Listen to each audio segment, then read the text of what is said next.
بسم اللہ الرحمن الرحیم۔ السلام علیکم پیارے دوستو حضرت عیسیٰ علیہ السلام کی ملاقات ابلیس سے ہوئی۔ وہ 4 گدھوں کو ہانک رہا تھا، ان گدھوں پر سامان لدا ہوا تھا۔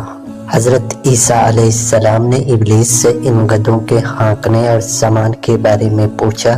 ابلیس نے جواب میں کہا کہ تجارت کا سامان ان گدھوں پر لدا ہوا ہے اور خریدنے والوں کی تلاش کر رہا ہوں۔ حضرت عیسیٰ علیہ السلام نے اس کی بات سن کر پوچھا، پہلے گدھے پر کیا سامان ہے؟ ابلیس نے کہا، ظلم۔ حضرت عیسیٰ علیہ السلام نے پوچھا، اسے کون خریدے گا؟ ابلیس نے کہا، بادشاہ۔ دوسرے گدھے کے بارے میں پوچھا کہ اس پر کیا لدا ہوا ہے؟ ابلیس نے کہا، حسد۔ حضرت عیسیٰ علیہ السلام نے پوچھا، کون خریدے گا؟ شیطان کہنے لگا، علماء کرام۔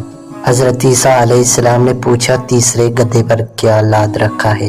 ابلیس نے کہا، خیانت۔ حضرت عیسیٰ علیہ السلام نے فرمایا، کون خریدے گا؟ شیطان نے کہا کہ تاجر۔ پھر چوتھے گدھے کے بارے میں پوچھا کہ اس پر کیا لاد رکھا ہے؟ ابلیس نے کہا، مکر و فریب۔